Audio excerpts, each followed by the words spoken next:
ব্যক্তির জন্য ধ্বংস যে রমাজান মাসকে পেল, রমাজানকে পেয়েও তার গুনাহ মাফ করাতে পারলো না। একটা শ্রেণী দিন দিন ধনী হচ্ছে, আর একটা শ্রেণী দিন দিন গরিব। বিধবার খোঁজ খবর নেন। মানুষের সাথে কম মিশেন রমজান মাসে। যত বেশি মানুষের সাথে মিশবেন তত বেশি গীবত তহমত করতে হবে, তত বেশি অন্যের সমালোচনা লিখতে হবেন। আলাইকুম আনফুসাকুম ভুলে যাবেন, মানুষকে নিয়ে ব্যস্ত হয়ে থাকবেন এবং অন্তরের নূর নষ্ট হয়ে যাবে। মানুষের সাথে জড়িত পাপ কাঁধে চলে আসবে। কম মিশেন আল্লাহর ওয়াস্তে, রমজান মাসে কম মিশেন। রমজান মাসে বাজারে বেশি যাবেন না, বেশি আড্ডাবাজি করতে বসবেন না, 3-4 জন মিলে এক জায়গায় আড্ডা মারতে বসবেন না। দিনই আলোচনা ছাড়া বসলেই গীবত হবে, রোজা নষ্ট হয়ে যাবে। কম বাজারে যান, বাজারে যায়েন না, গেলে দ্রুত চলে আসেন।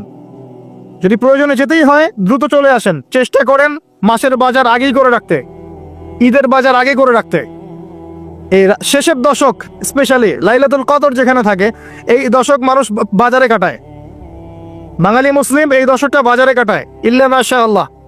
আর মা বোনদের তো খবর নাই, এরা তো মার্কেটেই বেশি ঘুরে বেড়াবে দেখবে। আর এত বেশি ইফতারের আইটেম করতে যায় না যে এই খাওয়ার পিছনেই আপনার সময় চলে যায়। যদি সারাদিন রোজা রাখার পরে 10টা আইটেম নিয়ে বসে ইফতার করতে, আসলে রোজা আমাকে আত্মশুদ্ধি শেখাইলো না। সেহরিতে যদি 20টা আইটেম থাকে, মনে হয় এটা আমার জীবনের শেষ খাওয়ার, খাইতে পারবো না, তাহলে সমস্যা। এই রোজা আমার কোনো আত্মশুদ্ধি করবে না। কথাগুলো খারাপ লাগতে পারে কিন্তু বাস্তব। আপনি রমজান মাসকে ফিকির করেন, রমজানের ফিকির করেন। এই রমজান মাসে যাকাতগুলো দিয়ে দেন। যাকাত দিবেন না, এলাকার না দেশের অর্থনীতি সমৃদ্ধ হবে না। যাকাত, শুধু যাকাত দেন, অনলি যাকাত। দেখবেন ইকোনমিক সেকশনে দিন দিন উন্নতি করছে আমরা। যাকাত সবাই দিতে শুরু করেন, দেখবেন সমাজে একটা মানুষ খুঁজে পাবেন না যে না খেয়ে মারা যায়, ইনশাআল্লাহ তাআলা। আল্লাহ পাক এর মধ্যেই ইসলামিক ইকোনমিক্স রেখেছেন। ধনীর সম্পদে গরিবের হক। এটাতে করে সম্পদ ঘুরতে থাকবে হাত থেকে হাতে, হাত থেকে হাতে। এতে করে সবাই খেয়ে পরে বাঁচবে। যখন আপনি সুদে যাবেন তখন এক শ্রেণীর মানুষ খাবে, আর এক শ্রেণীর মানুষ দরিদ্রতার অতল তলে চলে যাবে। এটা বাস্তবতা। এটা দেশের ক্ষেত্রে না, বিশ্বের ক্ষেত্রেও দেখবেন বিশ্বের একটা শ্রেণী দিন দিন ধনী হচ্ছে, আর একটা শ্রেণী দিন দিন গরিব হচ্ছে। কারণ কি জানেন? রিবা, সুদ। রমজানের এই ফিকিরগুলো করেন। আল্লাহ পাক তৌফিক দান করুন যেন এই রমজানে আমরা আমাদের সমস্ত গুনাহগুলোকে মাফ করিয়ে নিতে পারি, আমিন। এবং বেশি বেশি সামর্থ্য থাকলে দিনের দাওয়াতি কাজ করেন। রমজান মাসে মানুষকে আল্লাহর দিকে ডাকেন। আইওয়াশ করতে যায় না, শোডাউন করেন না, ভিতরে ভিতরে দাওয়াতি কাজ করেন দিনের জন্য, ইসলামের জন্য। আল্লাহর জমিন, আল্লাহর দিনটা যেন প্রতিষ্ঠিত হয়। এবং এতিমের ভরণ পোষণের দায়িত্ব নেন, বিধবার খোঁজ খবর নেন, অসহায় যারা বৃদ্ধ বৃদ্ধা আছে এদের পাশে দাঁড়ান, সাদাকাতুল ফিতরগুলো দিয়ে দেন। রমজান মাসে সবাই সাম্যের হাত বাড়ান, আল্লাহর ওয়াস্তে রমজানটাকে কাজে লাগান। কে জানে এরপরে রমজান নাও পেতে পারেন। আর বিশ্বে যা শুরু হয়েছে, কোন দিন যে বিশ্ব পারমাণবিক বোমার মধ্যে চলে যায় আল্লাহ ভালো জানে। আল্লাহ ভালো জানেন। এটা সম্ভাবনা নাই এমন নয়, সমূহ সম্ভাবনা আছে, সমূহ সম্ভাবনা। দেখতে থাকেন কি হতে থাকে ফিউচার। তো যেটা বলছিলাম প্রিয় ভাইয়েরা, রমাদান মাসটাকে কাজে লাগান। নবী সাল্লাল্লাহু আলাইহি ওয়াসাল্লাম বলেছেন, সেই ব্যক্তির জন্য ধ্বংস যে রমাজান মাসকে পেল, রমাজানকে পেয়েও তার গুনাহ মাফ করাতে পারলো না।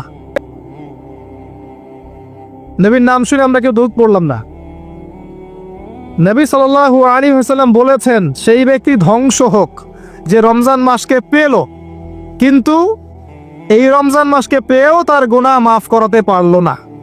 আমরা এদের অন্তর্ভুক্ত হতে চাই না। আল্লাহ পাক হেফাজত করুন। রমজানের আগেই প্রিপারেশন নেন, মানসিকভাবে আমল নামা গুছিয়ে ফেলেন, টার্গেট করেন আপনি কি চাচ্ছেন রমজান মাসে। 30টা সওম তো আছেই, 5 ওয়াক্ত নামাজ জামাতে পড়ার চেষ্টা করেন, তারাবির সালাতগুলো আদায় করার চেষ্টা করেন। আল্লাহ পাক তৌফিক দান করুন। অন্তত একটা বার কোরআনকে খতম করার চেষ্টা করেন। প্রতিদিন 1 পারা করে পড়লে খতম হবে, পারা যাবে না? যারা পড়তে জানি না, এখনই পড়া শিখে নেন। 1 মাস আছে, পড়া শিখে নেন। রমজান মাসে মসজিদ ভিত্তিক কোরআন শিক্ষার তালিম এবং কোর্স চালু করেন, মানুষকে কোরআন শিখান। 5 ওয়াক্ত নামাজের পরে দারসে হাদিস চালু করেন, মানুষকে হাদিস শেখান। মহিলাদের জন্য, মা বোনদের জন্য কোরআন শিক্ষার ব্যবস্থা করেন, ওদেরকে বাসায় শিখান। রমজান মাসে আমরা ইফতার করাবো বেশি বেশি ইনশাআল্লাহ। বেশি বেশি মানুষকে ইফতার করাবেন, বেশি বেশি নফল দান সাদাকা করবেন, যাকাতগুলো দিয়ে দিবেন। রমজান মাসে কিয়ামুল লাইল করবেন, তারাবির নামাজ সুন্দর করে লম্বা করে পড়বেন, রাকাত সংখ্যা নিয়ে ঝগড়া করেন না।